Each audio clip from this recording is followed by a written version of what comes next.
Hi, everybody. We thought it was worthwhile taking the opportunity to update you again on the very frustrating LGV holiday pay issue. Further to previous updates, there has been activity with the business, and we absolutely understand why our LGV drivers are getting frustrated or beyond frustrated over the perceived lack of, getting to a resolution on this. So let me just start saying that there is no dispute with the business as to whether LGV drivers are included in the 2021 agreement. That's not in question. And in fact, the business have made an offer. So LGV drivers are included. I know there's been some narrative that somehow the union had missed a trick and the LGV drivers weren't part of the 2021 agreement. They were referenced in it, and they're most certainly covered by it.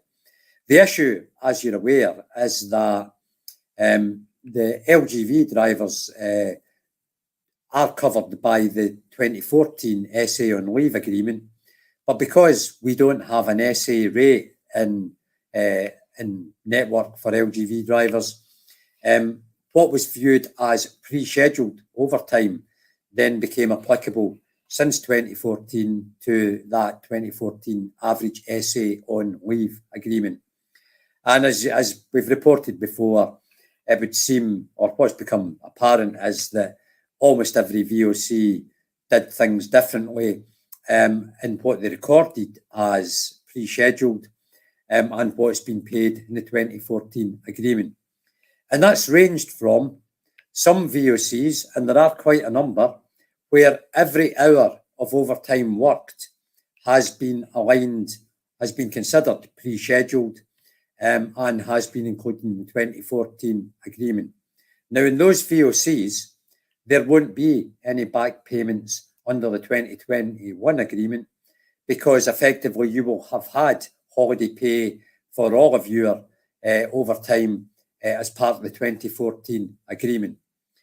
Of course, that's not all VOCs, and some VOCs have only attached overtime or only overtime attached to duty has been considered pre-schedule.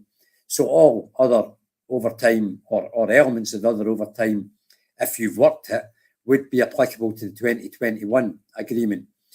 Defining what that is in each VOC has been very difficult because the historical records are not very good. And the ability to perform the calculations going back beyond the point of the last network review has proved very difficult.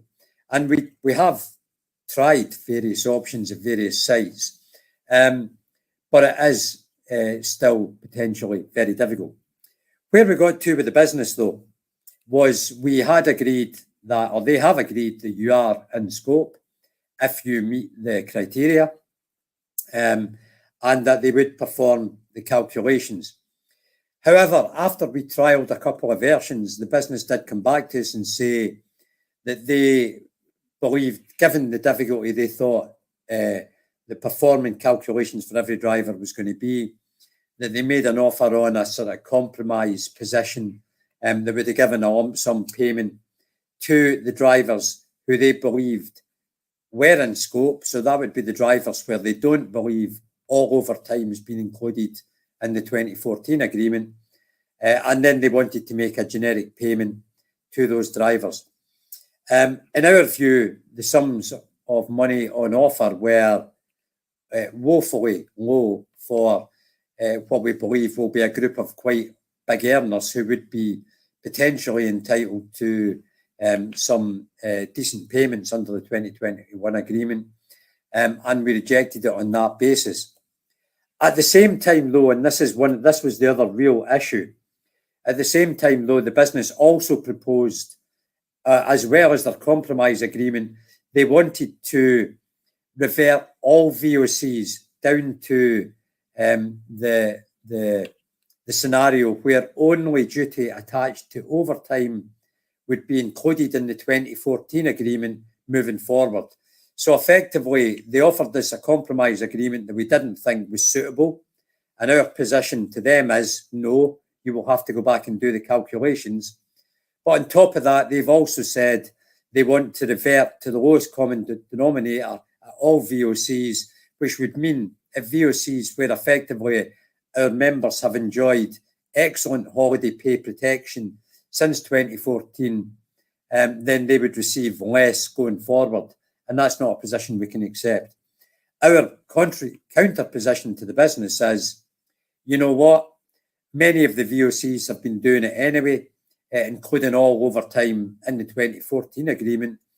The logical position would be to do that for all drivers, all LGV drivers going forward. The business wouldn't agree that in the talks we were in. So effectively, the talks were escalated to the DGSP to raise with the most senior people in the business, which he did, ironically, when we were at the recent pay talks in at Heathrow Airport at the start of May. The business at that point said that they would consider their position and write back to us with an offer of a meeting to try and resolve it. And despite that assurance given to Terry, that has not happened yet, so that we haven't had a response from the business. The intention is to raise it again with the business when we meet them again this week, and absolutely bring this to a conclusion that ensures that everybody who's entitled to a payment under the 2021 scheme, which would now be for 6 periods, the back pay periods and now the 2 interim periods, they haven't been forgotten. They won't be missed out. So getting a payment for those who are due a payment for those periods calculated, we want that, and we want to get that over the line. But we also want a solution going forward that doesn't disadvantage or reduce the payments that our members have been receiving, and is fair and equitable to everybody. So it's taken far too long. We absolutely understand and share your frustration. We are determined to get this over the line one way or another, and we are continually, I spoke to the business about it again today, we are continuing to try and bring pressures to bear to get that over the line. So I hope that, I'm sure the update won't satisfy everybody because we haven't as yet got it over the line, but I hope at least the update is of some use to you, at least in letting you understand what the outstanding issues are.